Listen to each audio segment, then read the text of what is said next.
Here we are at chapter 18, and we're going to be talking about diaphragmatic breathing. So there's actually a handful of words that we mean or that replace diaphragmatic breathing. You may have heard of belly breathing. That's the most popular. When women are pregnant, they're told to belly breathe, and we'll get into what that means. And even though there's different names here, it's all done the same way. We're working on the breath cycle. Many Americans breathe, emphasizing the upper chest and the thoracic cavity moves. If you put your hand on your chest and you take a breath in and breathe out, your chest probably moves up. And we de-emphasize the abdominal movement, and we're going to switch it. So if you put your hand on your stomach and now breathe in and get your stomach to go out instead of your chest.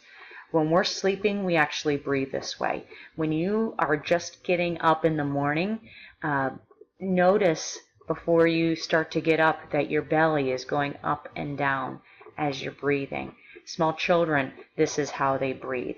And for various reasons, we've changed it for some reason, but we want to get back to this belly breathing because it actually helps to calm us down. So let's talk about the basics. So our breath cycle is when we breathe in, and there's a slight pause, and then we breathe out with a very slight pause. And poof, your stress is gone. Well, it's a little more involved with that. Let's get into more detail. Okay, a little more information about the breath cycle. At a normal resting state, we probably breathe 14 to 16 breath cycles a minute. When we're stressed out, it almost doubles.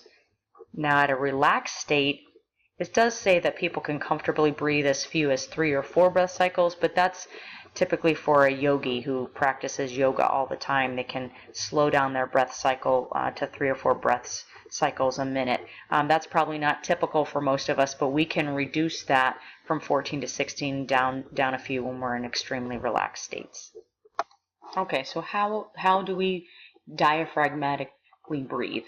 So we want to be in a comfortable position, and you want to concentrate on your breath, the breathing in, pause, breathing out, pause.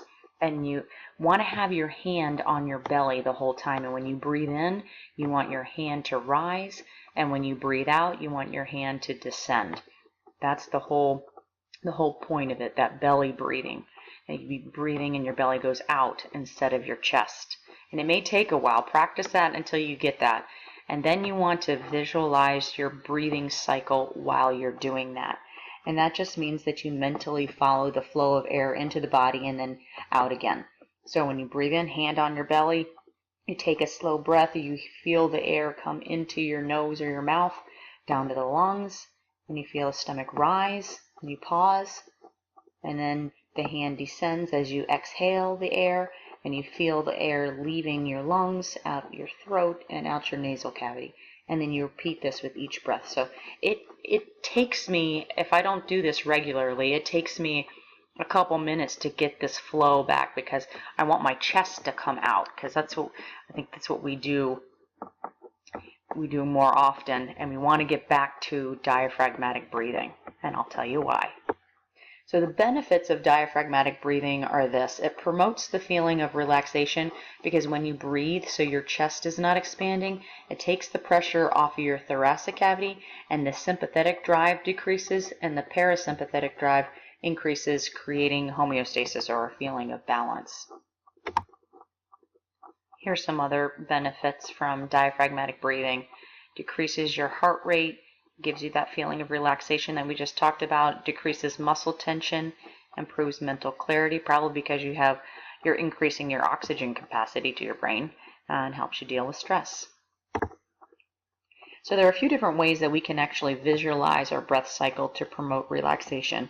And one of them is with breathing cloud visualization. And this started way back when yoga began. It was introduced as a cleansing process for the mind and the body. So check that out in chapter 3 about breathing cloud visualization. And then we have alternate nostril breathing, which may sound interesting, and it may seem difficult to do, but with practice you can do it without the help of your hands. Normally the two nostrils take turns dominating the breath cycle, and you can learn to control this as a relaxation technique. So we're going to go back to diaphragmatic breathing, and you focus all your attention on your breathing. You feel the air enter your mouth or your nose and travel down to your lungs. You feel your stomach rise as the air then slowly descends as you exhale. And after you are comfortable with that, you're going to put your ring finger, if you're right-handed, on your left nostril and your thumb just resting on top of your right nostril. You're not going to press them, but you breathe in and your belly extends, and you're going to close off your push down your left nostril and exhale through your right nostril. And then when you breathe in, you're going to close off your right nostril and breathe in from your left nostril. And you keep doing that, and it's just a way to make you focus on your breathing, so as a relaxation technique. Okay, here's another way to look at it. Here's some tips for you. And then we have energy breathing visualization, and there are 3 phases to this. So first you get comfortable and you start your diaphragmatic breathing, belly going up when you inhale and going down when you exhale. And then you want to imagine that there's a circular hole at the top or the crown of your head. And then when you breathe in, you visualize energy in the form of a beam of light entering the top of your head. And you want to bring that energy down from the crown of your head to your abdomen as you inhale. And as you exhale, you allow that energy to leave through the top of your head. And you repeat that a few times. And then as you can continue to bring the energy down to your stomach, allow the light to reach all the inner parts of your upper body. Now, once you feel comfortable with that, we go to the second stage where we switch it. We imagine that there's a circular hole at the center of each foot. And then again, you think of energy as a beam of light, and you allow it to go up to your abdomen. And then as you breathe out, it goes out.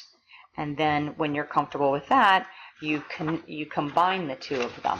From when you breathe in, the energy from the top of your head and the bottom of your feet, when you exhale, all meet in the middle. And then when you exhale, they go out, the top of your head and your feet. Again, just a way to make you concentrate on breathing, so we can relax.